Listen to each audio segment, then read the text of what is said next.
नमस्कार, स्वागत है आप सभी का एजुकेशन मंत्रा में। दोस्तों, इस वीडियो में हम बात करने वाले हैं कुछ इंपॉर्टेंट अपडेट्स के बारे में। पहली संबंधित है योगी सरकार की जो कैबिनेट बैठक है वो खत्म हो चुकी है। आज की डेट में कुल 55 प्रस्तावों को मंजूरी मिल चुकी है। 51,000 प्राथमिक शिक्षक भर्ती पर हम चर्चा करेंगे और बीएड छात्रों को किस प्रकार से मौके ही मौके मिलेंगे और मिल रहे हैं, इस विषय पर भी चर्चा होगी। तो चलिए सबसे पहले देख लेते हैं मुख्यमंत्री योगी आदित्यनाथ जी ने आज की कैबिनेट बैठक में किन 55 प्रस्तावों को मंजूरी दी है। पहला प्रस्ताव था बुंदेलखंड के सभी विकासखंड में प्राकृतिक खेती करवाने का, तो इसको मंजूरी मिली है। 68 करोड़ 83 लाख रुपए का व्यय आएगा। 20 नगर निकायों की सीमा का विस्तार किया गया और बुंदेलखंड के 7 जिलों में 47 विकासखंडों में प्राकृतिक खेती की अनुमति दी जाएगी, जिसमें 68 करोड़ रुपए का खर्च आएगा। पहले चरण में 235 क्लस्टर होंगे, दूसरे चरण में 235 क्लस्टर होंगे और 50 हेक्टेयर का एक क्लस्टर होगा। जिन किसानों के पास गाय है या जो गौशाला से गाय ले जाएंगे उन्हें प्राथमिकता दी जाएगी। ईज ऑफ डूइंग बिजनेस के लिए श्रम विभाग के नियमों में बदलाव किया गया है और बायलर सेक्शन में 2 साल की सजा खत्म कर दी गई है और सिर्फ 1 लाख रुपए का जुर्माना रहेगा। प्रदेश की अर्थव्यवस्था को 1 ट्रिलियन की बनाने के लिए कंसल्टेंट चयन को मंजूरी मिल गई है और इसके तहत डेलॉयट का चयन किया गया है। 120 करोड़ रुपए खर्च किए जाएंगे और प्रदेश के लिए 5 साल का विजन डॉक्यूमेंट तैयार किया जाएगा। गृह विभाग के लिए 125 नए वाहन खरीदे जाएंगे और जिला पंचायत अध्यक्ष, क्षेत्र पंचायत अध्यक्ष और अधिकारियों की कंटेजेसी निधि बढ़ेगी। 5,000 से 25,000 और 2,500 से 5,000 किया गया है। दोस्तों, देखा जाए तो 9 राजकीय कॉलेजों को कॉन्स्टिट्यूट कॉलेज के रूप में चलाने की अनुमति मेरठ, बुंदेलखंड, चित्रकूट, बरेली, आगरा विश्वविद्यालय और लखनऊ विश्वविद्यालय से संबद्ध होंगे। प्रदेश में 4 कॉमर्शियल कोर्ट खुलेंगे जो कि मेरठ, आगरा, लखनऊ और नोएडा में होंगे। 13 पहले से ही मौजूद हैं। बैठक में मेट्रो विश्वविद्यालय ग्रेटर नोएडा और KM विश्वविद्यालय मथुरा के लिए आशय पत्र जारी किया गया है और सम्राट पृथ्वीराज को टैक्स फ्री करने के लिए कार्यत्तर स्वीकृति जो है वो दे दी गई है। इस प्रकार के बहुत सारे 55 प्रस्ताव हैं जिन पर अगर हम बहुत चर्चा करेंगे तो दिक्कत होगी। अब दोस्तों, हम बात करने वाले हैं 51,000 प्राथमिक शिक्षक भर्ती के बारे में। दोस्तों, देखा जाए तो लगातार जो प्राथमिक शिक्षक भर्ती है उसकी मांग छात्र करते हुए नजर आ रहे हैं। तो दोस्तों, देखा जाए तो लगातार छात्र प्रयास कर रहे हैं इस दिशा में।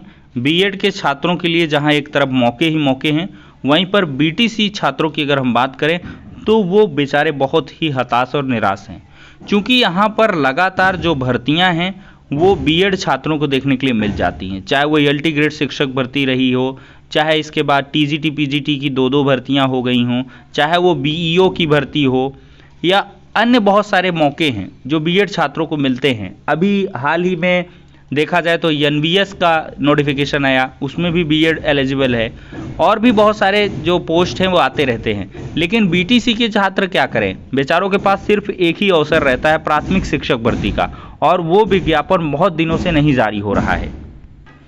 तो यहाँ पर दोस्तों देख सकते हैं आज के समाचार पत्र में प्राथमिक शिक्षक भर्ती के विज्ञापन में देरी कर रही सरकार। ये 18 जुलाई का ये पत्र है। और देखा जाए तो बेरोजगारी समाज का सबसे बड़ा अभिशाप है, लेकिन डीएलएड अभ्यर्थी इस बेरोजगारी के दलदल में ढकेले जा रहे हैं। जहां 68,500 प्राथमिक शिक्षक भर्ती प्रक्रिया में शामिल 2014 बैच रहा और लगभग सभी योग्य अभ्यर्थियों को नियुक्ति भी मिल गई, वहीं 69,000 शिक्षक भर्ती प्रक्रिया में डीएलएड 15 बैच को शामिल किया गया, योग्य अभ्यर्थियों को नियुक्ति पत्र मिला। लेकिन 6 जनवरी 2019 को सुपर टेट यानी कि प्राथमिक शिक्षक भर्ती परीक्षा का आयोजन सरकार के द्वारा करवाया गया और आज की स्थिति में देखा जाए तो 3 साल से अधिक का जो समय है वो बीत गया है, लेकिन प्राथमिक शिक्षक भर्ती की आस में एक एक बेरोजगार की हिम्मत दम तोड़ती हुई प्रतीत हो रही है, क्योंकि प्राथमिक शिक्षक भर्ती का विज्ञापन अभी तक जारी नहीं हुआ है।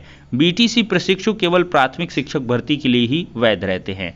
वहीं पर बीएड अभ्यर्थियों की बात करें तो प्राथमिक शिक्षक भर्ती के साथ टीजीटी, पीजीटी, बीईओ और अन्य पदों के लिए भी वैध रहते हैं। बीटीसी अथवा डीएलएड अभ्यर्थी के सामने रोजगार का बड़ा सवाल है, क्योंकि प्राथमिक विद्यालय का जो विज्ञापन है अनुपात, समानुपात और सरप्लस शिक्षकों के चक्कर में फंस गया है। अगर आंकड़ों पर नजर डालें तो प्राथमिक विद्यालयों में 1,73,795 टीई 2019 के आंकड़ों के तहत पोस्ट खाली हैं। वहीं पर पैब की रिपोर्ट के अनुसार 1,26,028 पद प्राथमिक विद्यालयों में सहायक अध्यापक के रिक्त हैं। अगर आरटीई 2009 के अनुसार देखा जाए तो 30 छात्र पर एक शिक्षक होना चाहिए, लेकिन इस समय 37 छात्रों पर एक शिक्षक है। अनुपात समानुपात बराबर है या नहीं, निश्चित आंकड़ा कार्मिक विभाग के पास नहीं है। 2015 से प्राथमिक विद्यालयों में पदों का परिसीमन न होने की वजह से हर वर्ष कितने शिक्षक रिटायर हो जा रहे हैं, इसका डेटा नहीं मिल रहा है। बेसिक शिक्षा मंत्री जो संदीप सिंह जी हैं, उनका कथन है कि जो अनुपात है और समानुपात है, उसके बाद जो रिक्त सीट बचेंगी उसी पर भर्ती का विज्ञापन हम जारी करेंगे, लेकिन यह कब होगा इसका समय निर्धारित नहीं है। 69,000 शिक्षक भर्ती के समय उत्तर प्रदेश सरकार ने सुप्रीम कोर्ट में हलफनामा दाखिल किया था, जिसमें उत्तर प्रदेश सरकार ने यह स्पष्ट किया था कि 51,112 पद उत्तर प्रदेश में सहायक शिक्षकों के रिक्त हैं, लेकिन यह पद कहाँ गए और इन पदों पर भर्ती क्यों नहीं हुई, इस विषय पर उत्तर प्रदेश का बेसिक शिक्षा विभाग मौन है। उत्तर प्रदेश के कार्मिक विभाग के पास कोई आंकड़ा नहीं है कितने पद सहायक अध्यापक के प्राथमिक विद्यालयों में रिक्त हैं। तो ये बदहाल स्थिति है प्राथमिक विद्यालयों में शिक्षकों की भर्ती की, और लगातार छात्र परेशान हो रहे हैं। अब दोस्तों यहाँ पर देखा जाए तो अनुपात समानुपात और टीचर्स के एडजस्टमेंट का मामला आ गया है। अब शिक्षकों की भर्तियों के लिए यहाँ पर पहले अनुपात को बराबर किया जाएगा और उसके लिए ट्रांसफ़र होंगे और प्रमोशंस भी किए जा सकते हैं। हालांकि आदेश तो कई आते रहते हैं, सोशल मीडिया प्लेटफॉर्म पर तैरते हैं कि सितंबर माह तक जो भी प्रमोशंस हैं वो कर लिए जाएं, लेकिन उनकी जो कह लें कि प्रोसेसिंग है वो स्टार्ट नहीं हो रही है। तो इससे ऐसा लगता है ये प्रोसेस और डिलेड होगा। पोर्टल बन रहा था लेकिन उसकी अब कोई खबर नहीं है, जिसमें कि ज़िले के भीतर और ज़िले के बाहर ट्रांसफ़र की चीज़ें आ रही थी। कम से कम अगर ये चीज़ें कंप्लीट हो जाएं या शुरू हो जाएं तो छात्रों के मन में एक सुकून रहे कि हाँ भाई अब हो रहा है। देखिए, एक बात तो डेड श्योर है कि चाहे जितना अनुपात समानुपात बराबर किया जाए, अनुपात समानुपात बिल्कुल भी यहाँ पर बराबर नहीं आएगा। फाइनल जो डेटा आएगा उसमें रिक्त पद बहुत ही ज़्यादा निकल के आएंगे, क्योंकि रिटायरमेंट भी लगातार हो रहे हैं।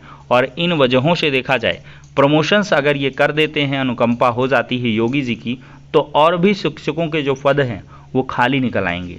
तो इस वजह से शिक्षकों की भर्ती तो आएंगी और आना भी चाहिए और ये ज़रूरी भी है, लेकिन वर्तमान परिदृश्य में ये क्या है, भविष्य के गर्त में है कि कब आएगी, ये एक बड़ा प्रश्न चिन्ह है और इसका जवाब देखा जाए तो किसी के पास नहीं है। तो फिलहाल के लिए दोस्तों ये हो जाती हैं आज की इंपॉर्टेंट अपडेट्स। नेक्स्ट वीडियो मिलते हैं, तब तक के लिए शुक्रिया, धन्यवाद।